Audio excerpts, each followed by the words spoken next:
අද වීඩියෝ එකෙන් මම අරන් ආවේ මගේ උපන්දිනයේ දවසේ මම සාංගික හීල් දානයක් දෙන්න පිළියෙල කරගත්තු ආහාර සහ අතුරුපස ගැන ඔයාලට පොඩි අයිඩියා එකක් ඔයාලටත් දෙන්න හිතාගෙන තමයි මම මේ වීඩියෝ එක කරේ. මායි අම්මයි තමයි දානය පිළියෙල කරගත්තේ. අපි දෙන්න උදේ 3:00ට විතර නැගිට්ටා. මගේ හස්බන්ඩ්ත් උදව් කරා. කැකුළුබත් තමයි අපි ගත්තේ. කැකුළුබත් වලට අලහොදි ඊළඟට ලුණු සම්බල් ගත්තා. උඹල කඩ දාලා තියෙන්නේ ඒකට.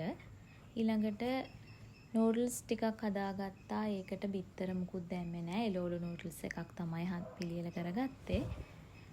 ඒ වගේම තමයි මාළු ඇඹුල් තියල් කරගත්තා. හැබැයි මාළු නම් අපි අම්මා තමයි ඒක රෑ හදාගෙන තියාගත්තා. අපිට ඒක ලේසි හන්දා උදේට ටයිම් එක ඉතුරු කරගන්න ඕන හන්දා. ඊළඟට වම්බොටු මෝජුවක් හදාගත්තා.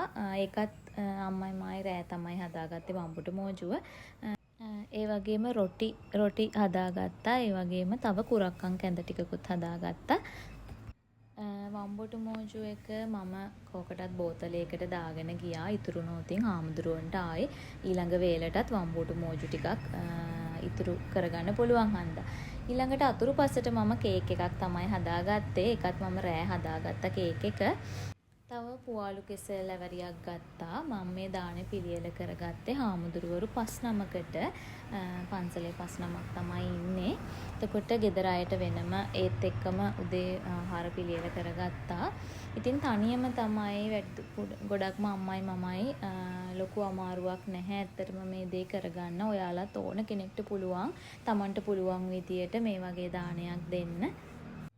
ආයි කිව්වොත් කැකුළුබතුයි අලහොදි ලුණු සම්බල් මාළු ඇඹුල් තියල් වම්බොටු මෝජු කුරක්කන් කැඳ ඊට පස්සේ රොටි අතුරුපසට කේක් එකක් හදාගත්තා.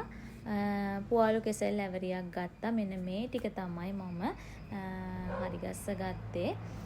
රොටි ටිකත් මේ විදියට කොලයක තමයි මම ඔතලා බෑග් එක දාගත්තේ කේක් එකත් එක්කම. අනිත් ඒවා බාස්කට් වලට තමයි දාගත්තේ. බත් කිරි හොදි ඒවා බාස්කට් වලට දාගත්තා. ප්ලාස්ටික් බාස්කට් දෙකකට දාගත්තා. ඔයාලා දකින්න ඇති සම්බල් එකයි නූඩල්ස් එකයි. ඒ විදියට පැකින් එක පැක් කරගත්තා මම ඔක්කොම ටික. මේ විදියට තමයි අන්තිමට තියෙන්නේ. බෝතලයකට දාගත්ත කුරක්කන් කැඳ එක. ඇත්තටම මාර සතුටුයි මට මේ වගේ දෙයක් කරගන්න ලැබිච්ච එකට. ඉතින් ඔයාලටත් මේ පින දැක්කලා සතුටු වෙන්න පුළුවන්. මේ තියෙන්නේ ඊළඟට මම මගේ බර්ත්ඩේ එකට හදපු මගේ අතින්ම හදපු කේක් එක. ලස්සනයි නේද? thank you මගේ වීඩියෝ එක බැලුවට.